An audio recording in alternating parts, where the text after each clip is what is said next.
मेरे साथ जुड़े रहने के लिए ज्ञान की खिड़की को सब्सक्राइब करें और बेल आइकन को प्रेस करें। Thank you. नमस्कार दोस्तों, कैसे हैं आप लोग। स्वागत है आपका अपनी ज्ञान की खिड़की में। आज ज्ञान की खिड़की में हम बात करेंगे ऑपरेटिंग सिस्टम के बारे में। तो आज की वीडियो में हम 3 चीजें डिस्कस करेंगे। सबसे पहले जानेंगे कि ऑपरेटिंग सिस्टम होता क्या है, फिर उसके बाद उसकी फंक्शंस को डिस्क्राइब करेंगे और लास्ट में डिस्कस करेंगे इसके टाइप्स के बारे में। तो आइए बिना किसी देरी के हम अपनी वीडियो की शुरुआत करते हैं और सबसे पहले बात करते हैं कि ऑपरेटिंग सिस्टम क्या होता है। तो कंप्यूटर अपना काम करने के लिए डिफरेंट टाइप की डिवाइसेस और डिफरेंट सॉफ्टवेयर कंप्यूटर प्रोग्राम्स का यूज करता है और उन प्रोग्राम्स को हैंडल करने के लिए एक स्पेशल कंप्यूटर प्रोग्राम का यूज किया जाता है जिसे हम क्या बोलते हैं, ऑपरेटिंग सिस्टम। ऑपरेटिंग सिस्टम को ओएस से भी रिप्रेजेंट किया जाता है, इसका ये शॉर्ट फॉर्म होता है।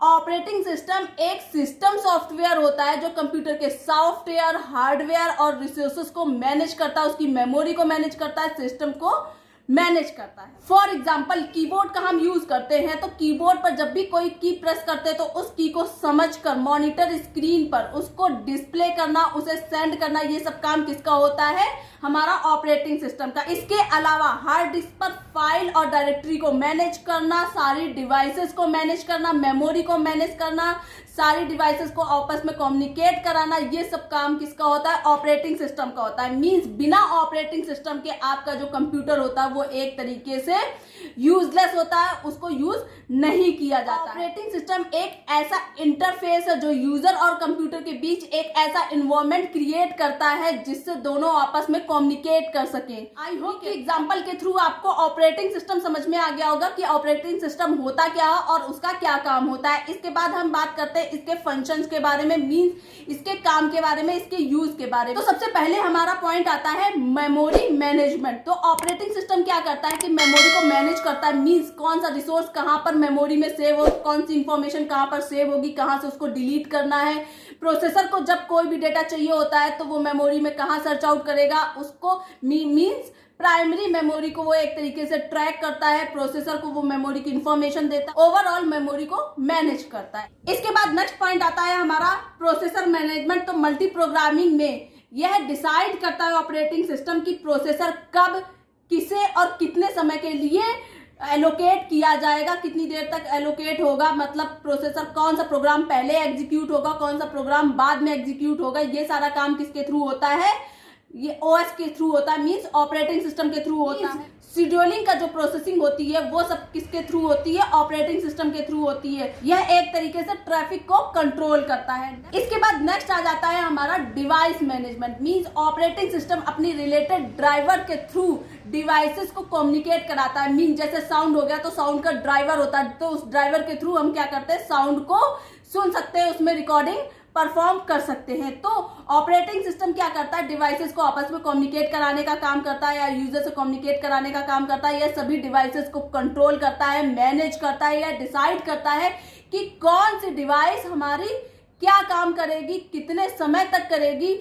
डिवाइसेस को एक्टिवेट और डीएक्टिवेट कराने का काम भी हमारा किसका होता है, ऑपरेटिंग सिस्टम का होता है। नेक्स्ट आ जाता है हमारा फाइल मैनेजमेंट। तो ऑपरेटिंग सिस्टम क्या करता है, फाइल को मैनेज करता है, मींस यह इंफॉर्मेशन स्पेस यूजर पर नजर रखता है। मींस जो पर्टिकुलर स्पेस है, पर्टिकुलर इंफॉर्मेशन है, कहां पर सेव होगी, किस तरीके से मैनेज होगी, ये सारी जो फैसिलिटी प्रोवाइड कराना होता है वो क्या होता है, फाइल मैनेजमेंट के अंदर आता है। यह डिसाइड करता है कि जो पर्टिकुलर रिसोर्सेस है वो पहले किसे मिलेंगे। रिसोर्सेस मींस हो गई हमारी कीबोर्ड हो गया, हमारी आउटपुट स्क्रीन हो गई, एलईडी हो गई, ये सब हमारे रिसोर्सेस हो गए। इनपुट और आउटपुट डिवाइसेस हमारी क्या हो गई, रिसोर्सेस हो गए।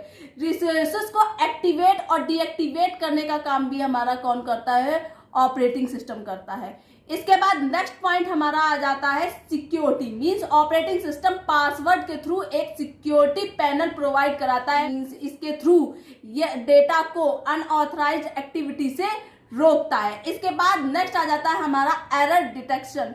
मींस ये क्या करता है, डिबगिंग हो गई, एरर मैसेजेस हो गए, उनको सबको डिटेक्ट करता है और उसको रिमूव करने का भी काम करता है। इसके बाद नेक्स्ट आ जाता है हमारा यूजर इंटरफेस। जो ऑपरेटिंग सिस्टम होता है वो एक इंटरफेस प्रोवाइड कराता है, किसके बीच में, यूजर और कंप्यूटर के बीच में, किसके थ्रू, हमारे कंपाइलर हो गया, इंटरप्रेटर हो गया और असेंबलर लैंग्वेज के थ्रू, जिसके थ्रू क्या होता है कि कंप्यूटर हमारी लैंग्वेज को अंडरस्टैंड कर पाता है और हम उसकी लैंग्वेज को अंडरस्टैंड कर पाते हैं, क्योंकि कंप्यूटर जो होता है वो 0 और 1 की लैंग्वेज समझता है और हम कंप्यूटर की लैंग्वेज नहीं समझ सकते हैं। तो जो ये असेंबलर, कंपाइलर और ये इंटरप्रेटर क्या होता है, ये क्या करता है, हमारी लैंग्वेज को कंप्यूटर लैंग्वेज में कन्वर्ट करता है, मीन्स बाइनरी नंबर में कन्वर्ट करता है और बाइनरी डिजिट्स को हमारी लैंग्वेज में कन्वर्ट करके हमें आउटपुट प्रोवाइड कराता है। ये सारा का सारा काम किसका होता है, हमारा ऑपरेटिंग सिस्टम का होता है।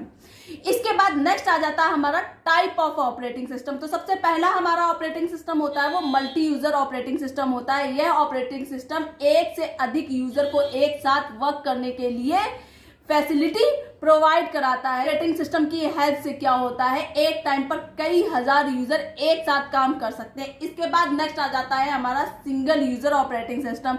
सिंगल यूजर ऑपरेटिंग सिस्टम में एक यूजर एक टाइम पर ही काम करेगा, उसको एक से ज्यादा यूजर एक साथ काम नहीं कर सकते हैं। इसके बाद आ जाता है हमारा मल्टीटास्किंग ऑपरेटिंग सिस्टम। यह ऑपरेटिंग सिस्टम यूजर को एक टाइम पर कई डिफरेंट प्रोग्राम को रन कराने की फैसिलिटी प्रोवाइड कराता है। जैसे हम क्या करते हैं कि गाने सुनते सुनते हम टाइपिंग भी कर रहे हैं, मीन्स हमने साइड में सॉन्ग लगा दिए और उसे हम सुन भी रहे हैं और टाइपिंग भी कर रहे हैं। तो ये दोनों काम क्या हो गए, हमारे मल्टीटास्किंग में आ जाते हैं। तो ये मल्टीटास्किंग ऑपरेटिंग सिस्टम के थ्रू परफॉर्म किया जाता है। इसके बाद नेक्स्ट आता है हमारा मल्टी प्रोसेसिंग ऑपरेटिंग सिस्टम। तो यह ऑपरेटिंग सिस्टम क्या करता है कि किसी एक पर्टिकुलर प्रोग्राम को एक से अधिक CPU means central processing unit पर किसी भी प्रोग्राम को एग्जीक्यूट कराने की परमिशन देता है, फैसिलिटी प्रोवाइड कराता है। इसके बाद हमारा आ जाता है मल्टी थ्रेडिंग ऑपरेटिंग सिस्टम। तो यह किसी एक पर्टिकुलर प्रोग्राम के डिफरेंट पार्ट को एक साथ एग्जीक्यूट कराने की परमिशन देता है, मीन्स एक साथ